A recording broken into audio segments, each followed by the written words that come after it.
So, two games I'm not going to rate in this video are Ancient Dungeon and T for God because, in my opinion, they're both way too early in development. That being said, I'm going to rate these all in alphabetical order. So, we're starting off with B99. So, this is a game I really wanted to like. This was the game I think that made me download Revive, but uh, I think I was very disappointed. When you first launched this game, at least the first thing I noticed, the scale of everything just feels off. Everything feels way too big. And the colors, the art style, it just looks atrocious in my opinion. Like, it's so blown out. It's just burning out my corneas.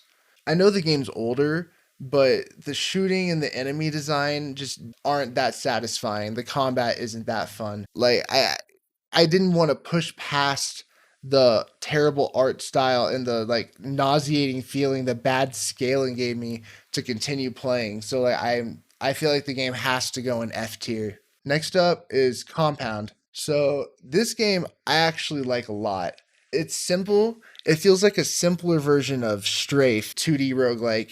It's randomly generated levels, and every two floors you get a new gun, and there's boss fights sprinkled throughout the game. It does what it does very well. I feel like if they just added a little bit more, if they added like item pickups to give you like speed ups or increased ammo capacity, it would really improve the game, or just more secrets to find. Because right now, all there really is to find are the weapons every two floors. That being said, the game's very replayable. There's lots of different difficulties and different modifiers. Currently, I'm trying to beat the game on hard mode on old schooler, and it's taking up a lot of my time. Right now, I think it's A. If they did take some more inspiration from Strafe and add in like locked areas with hidden loot or just something, I think it could be an S tier game. I think it could be one of the best on the platform. Moving on, Cosmo Dread. Okay, so this game, it feels again very reminiscent of a 2D roguelike Monstrum, but I think this game blows Monstrum out of the water. It's insane. This game is Monstrum in space. You're having to escape an abandoned space station. The whole thing's randomized. You're having to scavenge every part of the station for key cards and stuff to scrap with and craft other stuff to survive with. The game's amazing at survival horror and at making you manage your inventory. There's some genuinely creepy moments. Not to mention that there's like pretty much the exact same situation as Compound, where after you've beaten the game, there's modifiers so you can play it again, making it harder on yourself. This, I think, might be genuinely the best designed roguelike we have on the VR platform. It's the only one on this list where I'd say it's actually better than like the 2D derivative. Monstrum had its issues, and I think this pretty much addressed all of them. Uh, Dungeons and Treasure. This game, you can't really talk about this game without also talking about Ancient Dungeon, which I said I wasn't going to rate. But this game, it's like worse than Ancient Dungeon in every way.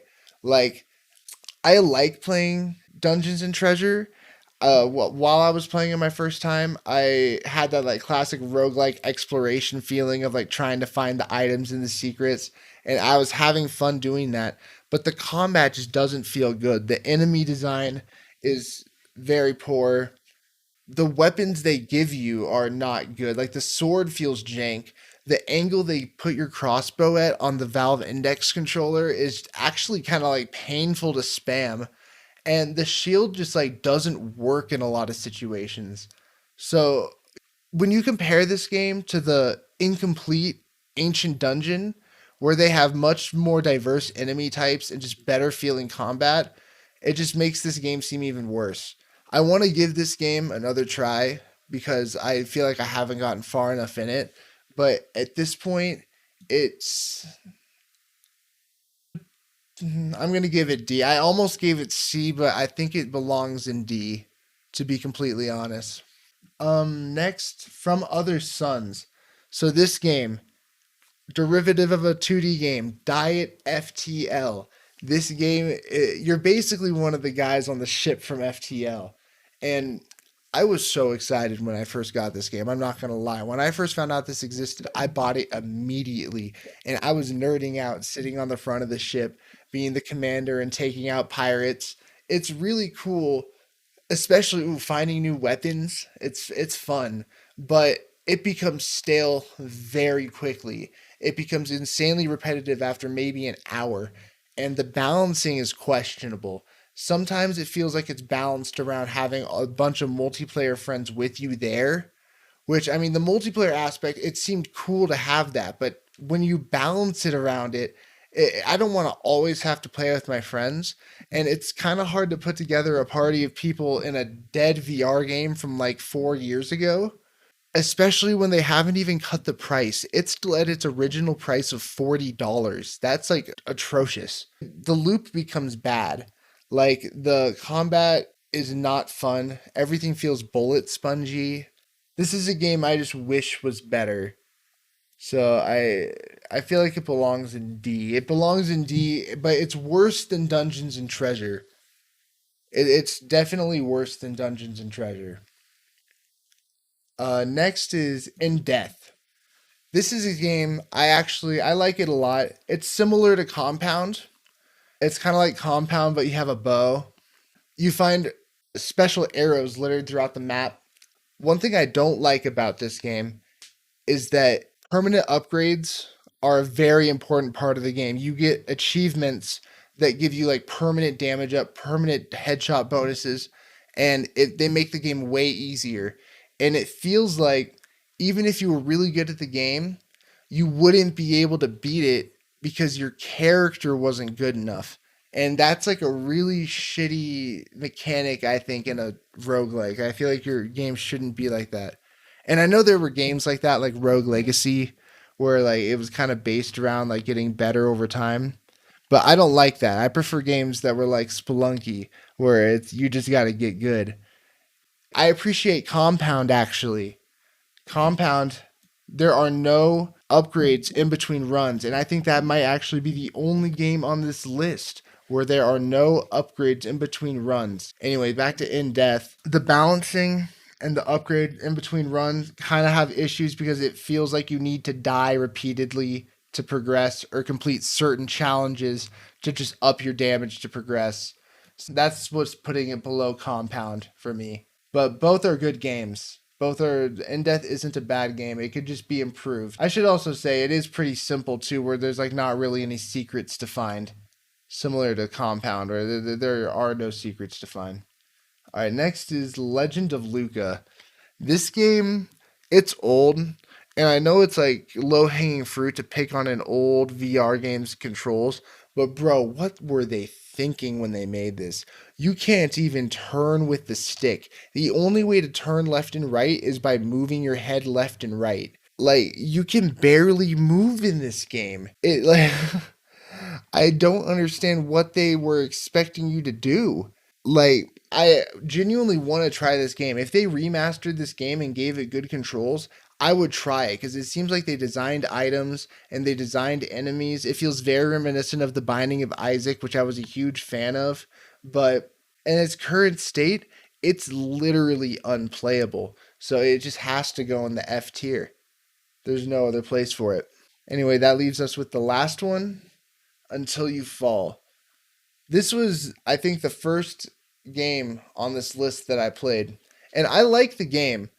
I definitely like the game, but it barely feels like a roguelike, if I'm being honest. Going through each room, it gives you randomly generated rooms to fight, to sword fight. And the game wouldn't be much different if you stood still and then the enemies came towards you. Like, it genuinely just feels like it's waves, but you have to walk to each wave. And there's nothing wrong with that. But out of all the games on this list, it feels the least like a roguelike, especially when you think about it. This one has severe in between run upgrades where you become significantly stronger after doing run after run after run. Again, I know that's common in a lot of roguelites, but it shouldn't be like one of the main parts of your game. Like, if you're good at the game, you should be able to just beat the game, you know? Anyway, when I look at this list now, I really don't see much I would change. I might move Dungeons and Treasure. I might move Dungeons and Treasure up here. It's hard to say. I like Until You Fall more than Dungeons and Treasure. I think this is the list. If I missed any games, please let me know. Pretty much anything that has any kind of procedural generation is listed as roguelike, and it makes it very hard to find games. I'm also going to start doing daily uploads. I'm going to use a random number generator to pick a roguelike for me, and I'm going to do one run, and no matter how that run goes, I have to upload it. I might start the first one tonight, or I might do it tomorrow, but that's going to be happening. I'm also going to make another one of these videos once there's more roguelikes and I've played more of these ones. If you've made it all the way here in the video, I appreciate it so much. I hope you liked it. Bye.